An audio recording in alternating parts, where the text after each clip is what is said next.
todos. Señorita. Buenas tardes, doctora. Buenas tardes, Vivian. Voy admitiéndolos en lo que...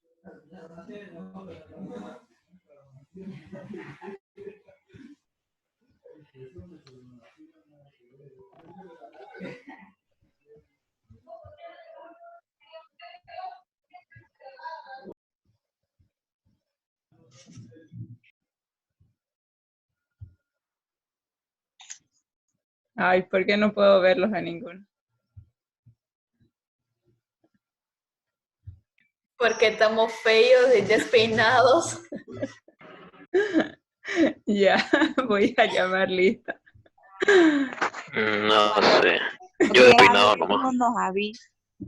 Ya. Yo solo despeinado, doctorita. Bueno. Eduardo. Daniela. Rosaceli. Brian. Presente. Rosaceli presente. Ya. Presente, Salomón. Presente, Brian. Brian. Leo. André. Lucía. Cintia. Elena. Enio. Presente. Luzmar. Presente, doutora. Sí. Ya aquí Luzmar. Rosemary. Fernando. Presente. Ya. Rodolfo. Presente. Felipe. Patricia. Magno. Isabel. Nahuis. Sandra. José Luis. Presente, Sandra, doctora. Presente, José Luis. Ya. Omar Luis. Leticia. Erwin. María Gabriela. Presente. Vivian. Presente, doutora. Lidiane. Juliana. Ana Paula. Luis Jorge. Isabel. Wonderland. Erika. Crispin. Karina. Presente. Jocelyn.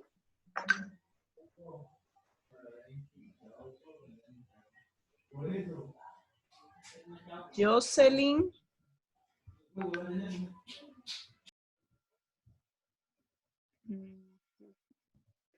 Lindbergh. Jetsi. Wellington. Ariel. Eu quero estudar, põe no pause. Carlos Ariel. Presente. Juan Gabriel. Alex. Morgana. Alejandro. Morgana, presente, doctora. Lidiane Nogueira, doutora, presente. Ya, Lidiane Nogueira. ¿Y ingresó alguien más aparte de Lidiane? Sí, Loza María Isabel, por favor.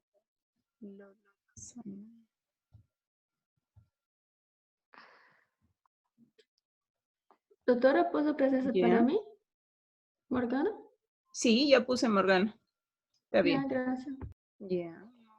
¿Nadie más? Nadie más. Está muy bien. Joven.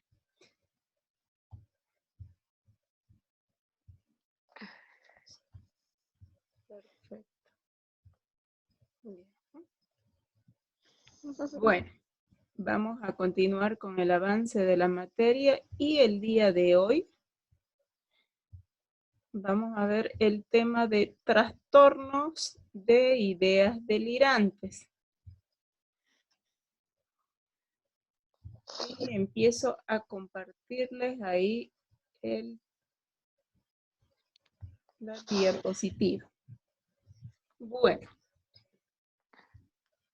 para empezar hablando de trastornos de ideas delirantes, es importante que ustedes me recuerden un poco sobre lo que era el concepto de qué son las ideas delirantes. Si ustedes hacen un poquito de una retrospección, yendo hacia lo que era el pasado y lo que era psicopatología, habíamos avanzado dentro del pensamiento las ideas. Estas ideas podrían ser de tipo delirante, que precisamente involucran todo aquello, lo raro, lo extraño, lo que tiene características muy fuera de lo normal y que solamente es para la persona que lo vive. Entonces, esto va referido precisamente a esto, pero además de todas estas características, viene inmiscuido una serie de criterios como la edad, entre qué edades se presentan, y además si es un cuadro crónico o es un cuadro agudo. Esto lo vamos a ir desarrollando en el transcurso de este periodo. Cuando hablamos de este trastorno, y para que así ustedes tengan claro todo lo que significa estas ideas dentro de lo que tiene la persona en su mente, viene a ser aquel trastorno que precisamente inicia en una edad después de los 30 años. Entonces, estamos hablando entre la tercera y la cuarta década de la vida, en donde van a ver estas ideas que van a ser precisamente, como dice el nombre, persistentes, irrebatibles, crónicas y, sobre todo, solamente presentes para la persona que lo vive.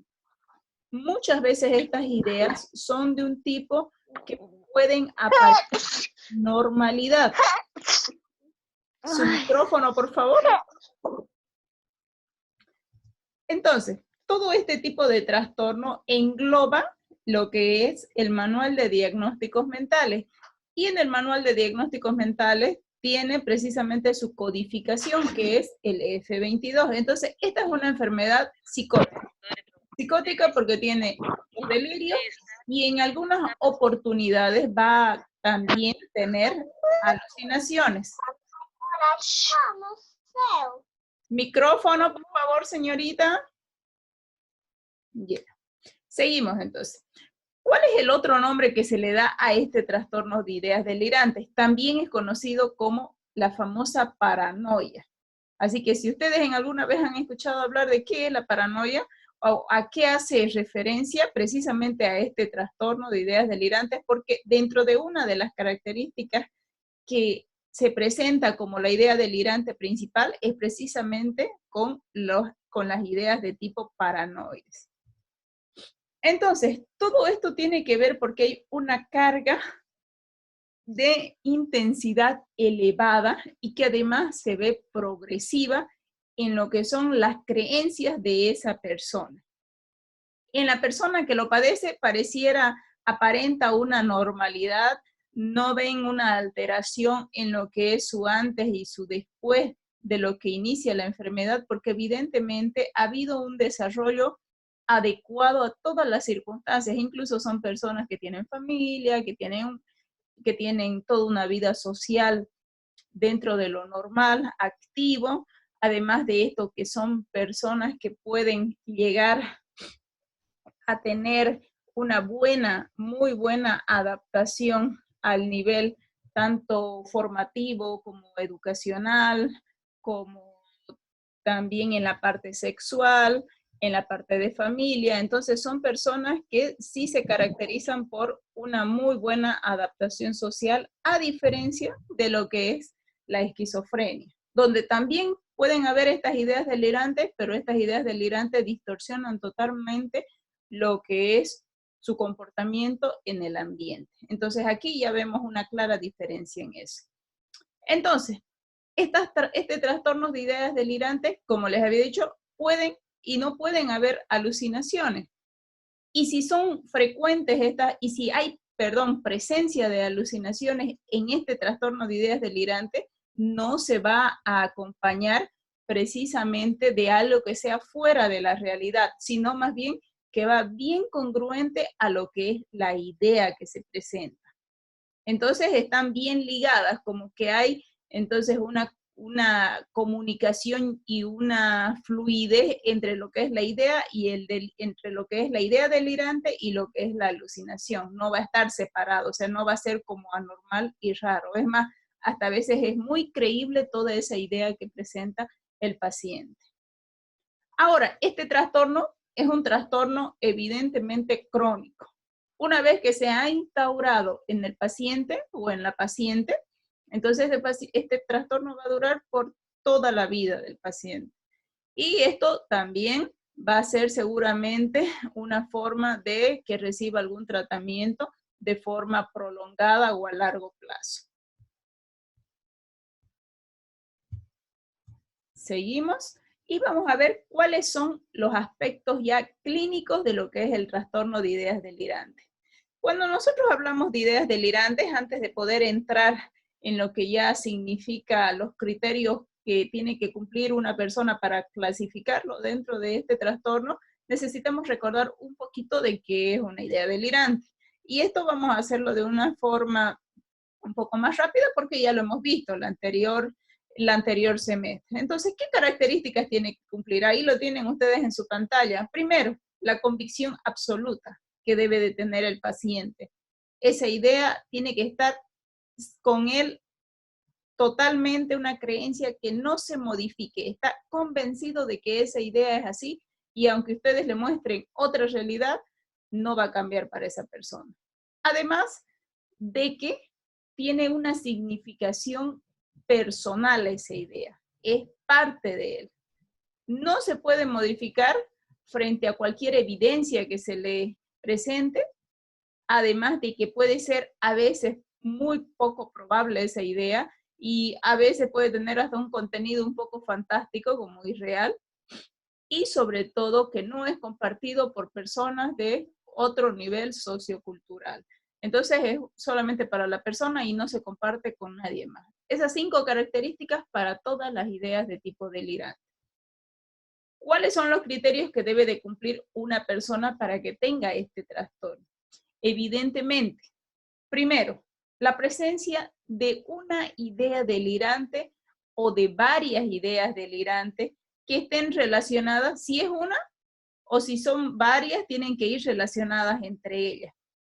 Entonces, estamos hablando de que estas ideas delirantes sean ¿de qué? Principalmente se ven ubicadas entre la persecución, o sea, de que están siendo perseguidos, y vamos a ir a definir cada una de estas ideas delirantes, la grandiosidad, que viene a ser con la megalomanía, las hipocondríacas, que tienen que ver con la parte del cuerpo, las de celo, que son las celotípicas, y también las erotomaníacas, que tienen que ver con el deseo y con la atracción sexual. Entonces, estas ideas tienen que estar presentes, pero estas tienen que estar presentes ¿cuánto tiempo? Mínimamente 3 meses. Entonces, estamos hablando que durante 3 meses seguidos esta presencia de las ideas delirantes en el paciente.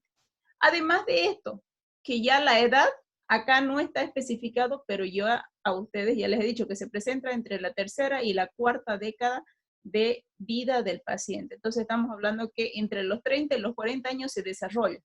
Por eso es que ellos llegan a tener esa gran, o no pierden esa actividad social y esa gran participación en el medio ambiente, ni con su familia, ni en ningún aspecto, porque ya han adquirido muy bien todas las funciones que deberían ser para su edad. Además de esto, no pueden satisfacer a los criterios generales de esquizofrenia. ¿Por qué esto? Porque dentro de la esquizofrenia nosotros hemos visto de que la esquizofrenia es también parecida al trastorno de ideas delirantes porque tienen delirio. Pero además de esto, en la esquizofrenia sí hay mucha pérdida de todo lo que son los vínculos sociales, los vínculos afectivos, el aislamiento que tiende a tener. Entonces, hay mucho deterioro de todas esas áreas. Y eso evidentemente hace que la persona se deteriore mucho más rápido, a diferencia de lo que es en los trastornos de ideas delirantes. Y además, otra diferencia, que inicia mucho más temprano la enfermedad. Peor si son las esquizofrenias de tipo indiferenciada, o las esquizofrenias de tipo catatónicas, o las desorganizadas, que empiezan a una edad todavía mucho más antes. Pero dentro de lo que es las ideas delirantes, vemos que inicia mucho más tarde. Ya hay una gran brecha entre ambos trastornos. Otro punto también, no pueden estar presentes alucinaciones persistentes de ningún tipo, aunque a veces sí puede haber de una forma transitoria. O sea, estoy hablando de que en algunas oportunidades sí se presente algún tipo de alucinación, pero estas alucinaciones no es que estén los 3 meses constante en el paciente, sino que puede ser que haya algún día como que haya sentido en algún tipo el escuchar ciertas cosas, el sentir que hay la presencia de algo, pero todo esto no es como un contenido muy fantástico y muy irreal que se pueda sentir, o que el paciente pueda sentir, o que cuando lo relate parezca fuera de lugar, sino que va ligado siempre al delirio que tenga, que son cualquiera de los 4 delirios que ya había hablado dentro del punto A. Además de esto, que puede presentarse en ciertas ocasiones síntomas depresivos, pero mismo así no llega a cumplir los criterios para hacer una depresión. Entonces estamos hablando de que puede haber un ligero bajón dentro del estado de ánimo, alguna hipotimia, pueda sentirse un poco con menos energía, pero esto no es todos los días, ni es toda la semana, ni es tan significante como para clasificarlo en un episodio depresivo. Y también hay que tomar como punto F ya el criterio de exclusión más frecuente usado, que no hay evidencia de una lesión primaria o secundaria, ni de un trastorno debido al consumo de sustancias. Estamos hablando de que no se debe hacer una clasificación si hay presencia de alguna sustancia psicoactiva que se haya consumido. Es decir, si hay el consumo de algún tipo de sedante, de algún consumo de alguna droga que disminuya los niveles del estado de conciencia y pongan a la persona mucho más lenta, con hasta síntomas parecidos a una depresión, no se clasifican dentro del trastorno de ideas delirantes. ¿Ya? Ahí hablamos de otro tipo de alteración. Entonces, esos son los criterios que ustedes tienen que saber y no hay más. Pasamos a definir ya cada una de esas ideas delirantes y cómo en el paciente se va a poder evidenciar que hay estas ideas delirantes. Hablamos ya de estos subtipos en realidad. Y estos subtipos tienen que ver con lo persecutorio, lo autorreferencial, lo de grandiosidad, lo hipocondríaco, lo celotípico y lo erotomaníaco. Dentro de lo persecutorio vamos a ir a definir precisamente aquello que tiene que ver con esas ideas, ¿no? Donde se siente suspicaz, se siente perseguido, y ya eso que ustedes lo han ido viendo en todo este tiempo cuando hablamos de paranoia o hablamos de persecución o de todos estos tipos de actitudes que toma el paciente cuando cree que hay algo que le puede hacer algún mal. ¿Cómo va a ir evolucionando todo este trastorno a través del tiempo? Se habla de que este trastorno delirante, en realidad a muchos pacientes la enfermedad lo aísla profundamente en el momento en que está con estas ideas que son las que afectan su diario vivir. Entonces, esto ya lo va a hacer sentir como en ese momento como algo extraño y seguramente va a aislarlo dentro de lo que es la sociedad. Entonces, todo esto hace que además la persona tenga, además de esta desconfianza, de este miedo a que lo están persiguiendo, de sentirse paranoide, también agitado, inquieto, ansioso. Entonces van a acompañar a la sintomatología. Por eso es que se habla como que de un vínculo que se establece un poco inusual y donde ya hay una hiperactivación en la persona, como que se siente hiperalerta a ver qué es lo que le está sucediendo, porque seguramente está sintiendo esa presencia de esa idea delirante, que posteriormente puede llegar a hacer que la persona caiga en violencia. Si ustedes ven, ahí tengo una imagen y en esa imagen claramente están evidenciando que la persona sí está con algún miedo y un temor y que eso puede hacer de que tenga una hiperreactividad y se traduzca en una persona violenta. Que en realidad eso es lo que después provoca que el paciente llegue a una internación. Todo eso acompañado de, evidentemente, los delirios, pero son más las reacciones a causa de los delirios.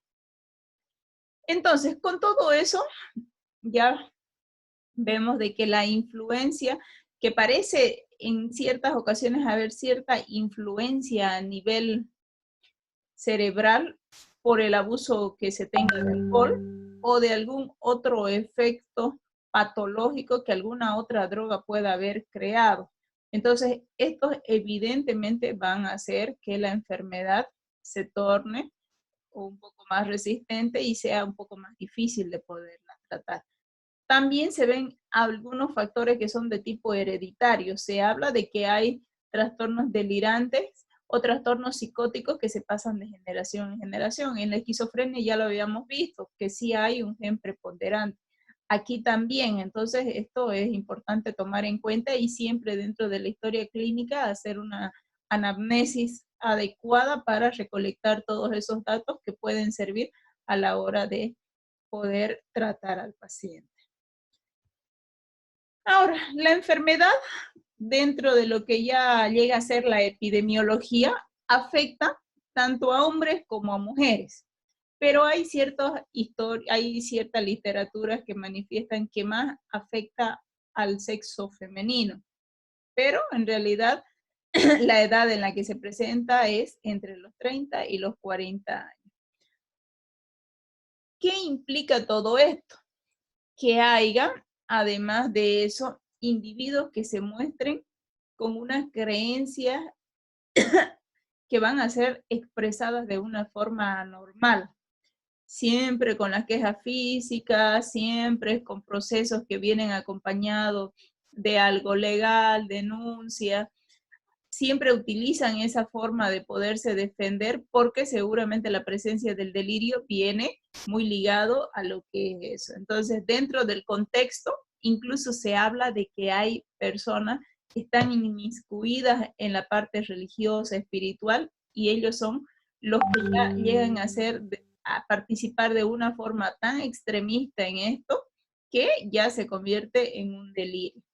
Entonces, el comportamiento acá ya puede ser totalmente alterado, abiertamente agresivo, y esto dependiendo, ¿no? Si es sexo masculino, evidentemente va a haber mayores conflictos con la autoridad que en el sexo femenino. Entonces, estas pueden ser unas características del paciente para tomar en cuenta, ¿ya? El tipo persecutorio. ¿Cuál es el tipo persecutorio? Aquel que va a ser precisamente el paciente psicótico crónico, aquel que delira con un sistema así bien sistematizado, bien organizado, bien hilvanado, podríamos decir, con un discurso muy adecuado, muy bonito, donde casi siempre hay un control de la personalidad de base.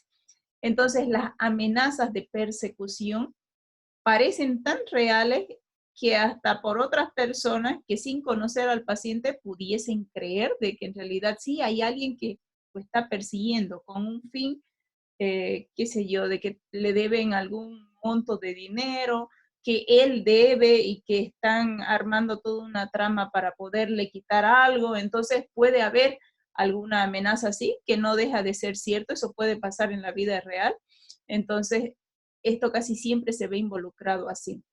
Entonces, los adversarios, ¿quiénes son en este caso? Siempre personas que sean cercanas a él o alejadas a él. Estas creencias son muy estables, duran por mucho tiempo en la persona, e incluso se habla de que estas creencias no llegan a desaparecer a través del tiempo.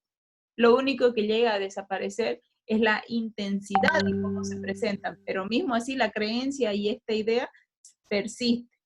Entonces, por eso es que con el tiempo, si es que no hay un tratamiento para disminuir esa intensidad y disminuir también en cómo se siente esa persona por toda esa amenaza que cree del mundo exterior, entonces es que pueden haber alteraciones bien graves en su comportamiento y evidentemente hospitalizaciones y internación. Entonces todo esto tiende a ser una forma muy elaborada de cómo se presenta su delirio. Además de que esta persona que tiene esta idea delirante se ve grandemente aumentada la vigilancia que tiene. Entonces está como que en un sistema de alerta con unos ojos súper abiertos, donde está siempre en un constante, con una constante visión en movimiento, siempre tratando de observar que no le pase algo, interpretando el mundo erróneamente, o cualquier cosa que pueda venir justamente en contra de él. Por eso es que se ve a veces mucha irritabilidad, mucha extrema ansiedad, y eso puede venir por todo lo que está sintiendo. Ya habiendo elementos de grandiosidad, aquellos que ya vienen a ser parte de lo que es la megalomanía, se puede observar de una forma malintencionada la atención de ser el centro.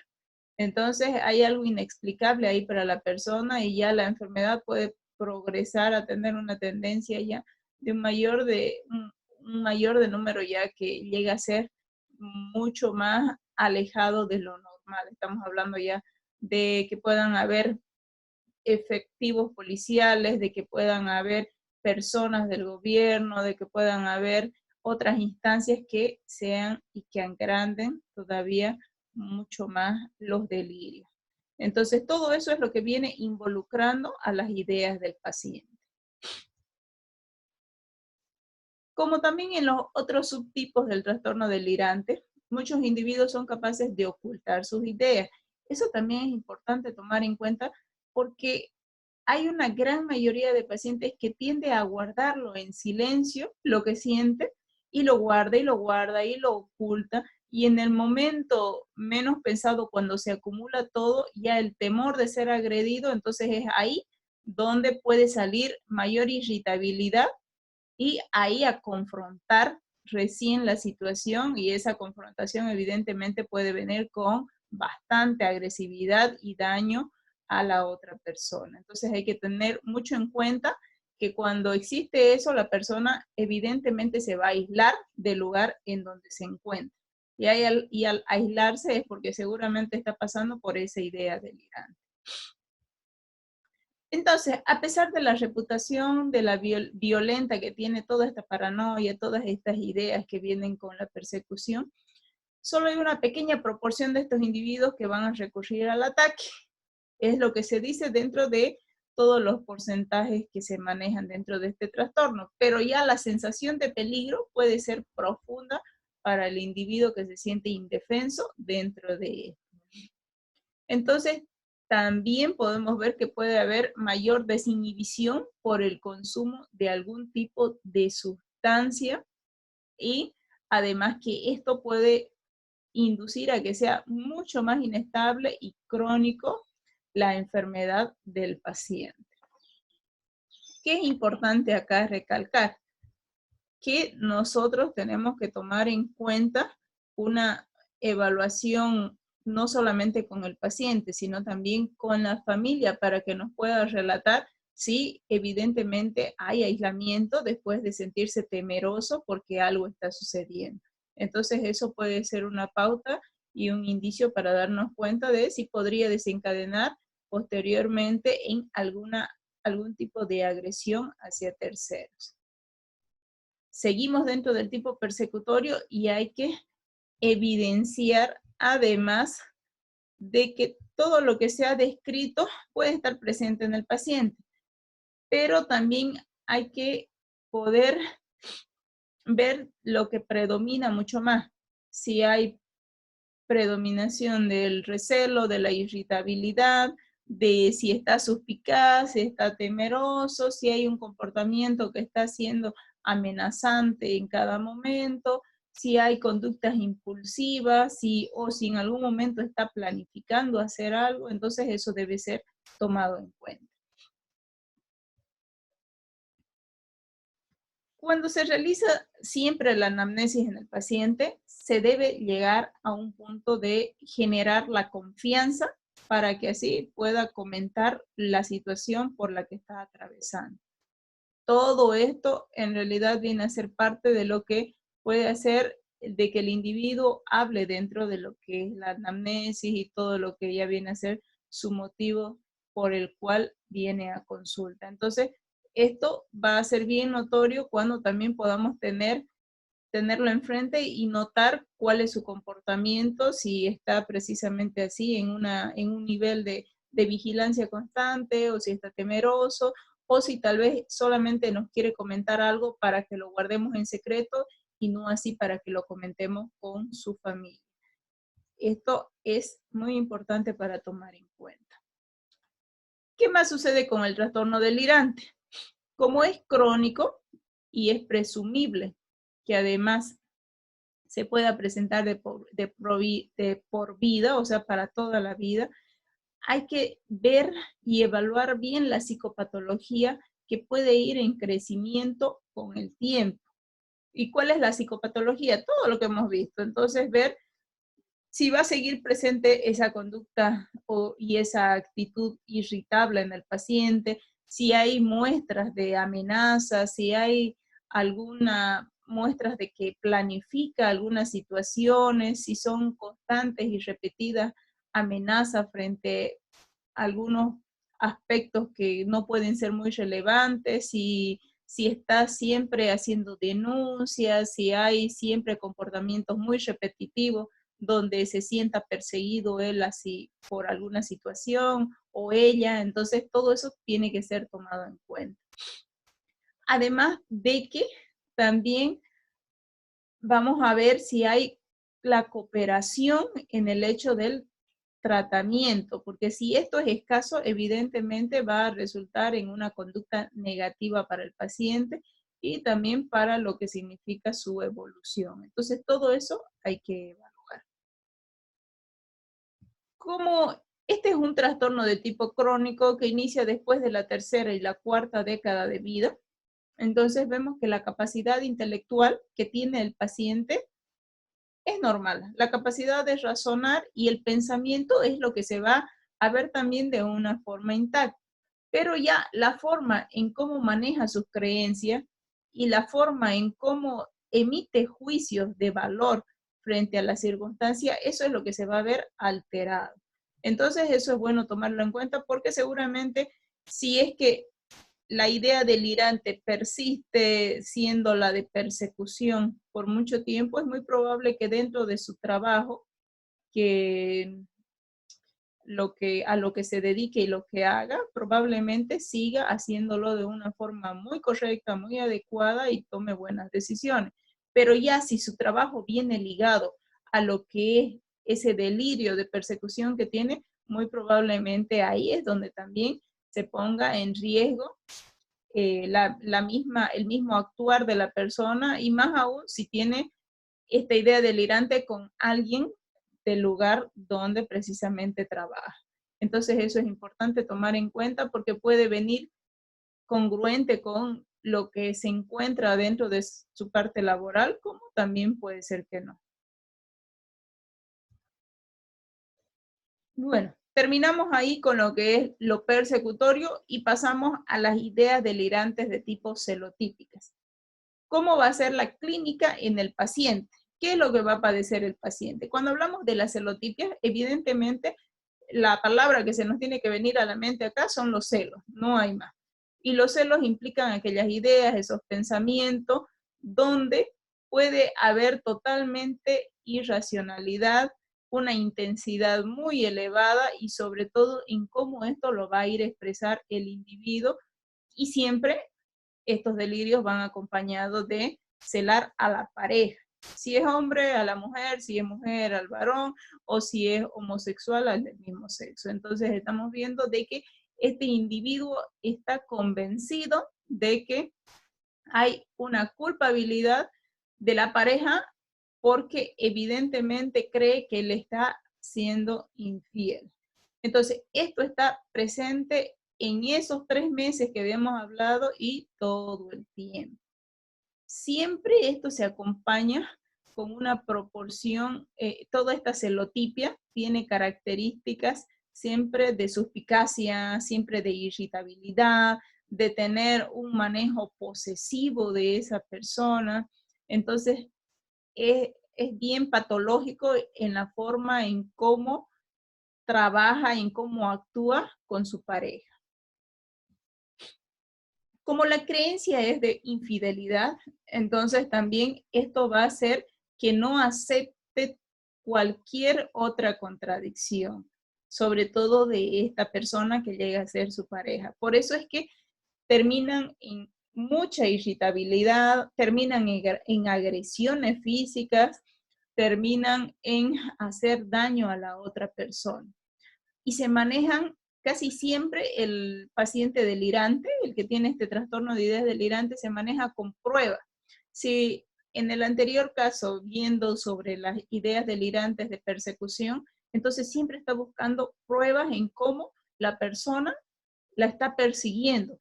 Ya ha sacado fotos, ya ha buscado video, ya ha averiguado con la otra persona que había una persona que venía, lo espiaba y lo miraba. Igual pasa acá, dentro de lo que es la celotipia. Entonces ya encontró el horario en cual se conecta, por ejemplo, no ahora con esto de los celulares y las redes sociales, encontró en el horario en que se conecta, también averiguó de la otra persona que es con la que está teniendo el delirio celotípico, en qué momentos están conversando, qué es lo que ha podido evidenciar y mirando, ya ha podido encontrar así parámetros que haga que desconfíe demasiado. En el momento en el que entra al baño también la otra persona se conecta, entonces empieza a utilizar una serie de mecanismos que hacen que pareciese que sí, de verdad la otra persona está siéndole infiel a este que está delirando. Pero en realidad no sucede así, sino que hay una serie de pruebas y todo que trata de buscar e inculpar a la otra persona.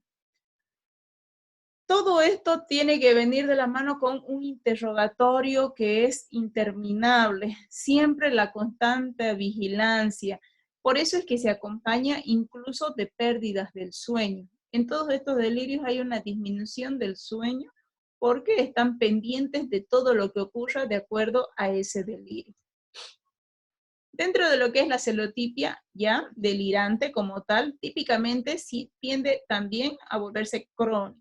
Entonces, al volverse crónico esto, podemos ver que es de por vida.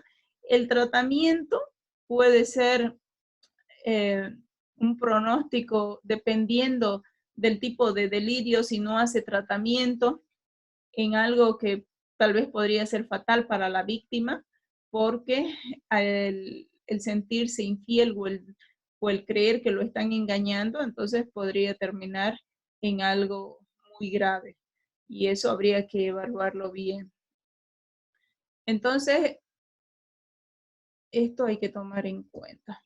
Si ven ahí la fotografía, claramente podemos evidenciar de que una paciente con un trastorno delirante de tipo celotípico está indagando constantemente con fotografías, con cartas, con mensajes, en fin, tratando de justificar todo lo que fuese necesario para complementar a su delirio.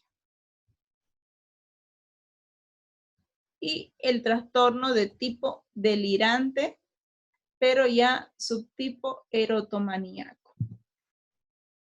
Voy a hacer un corte acá y los vuelvo a invitar, ¿ya, jóvenes y señoritas?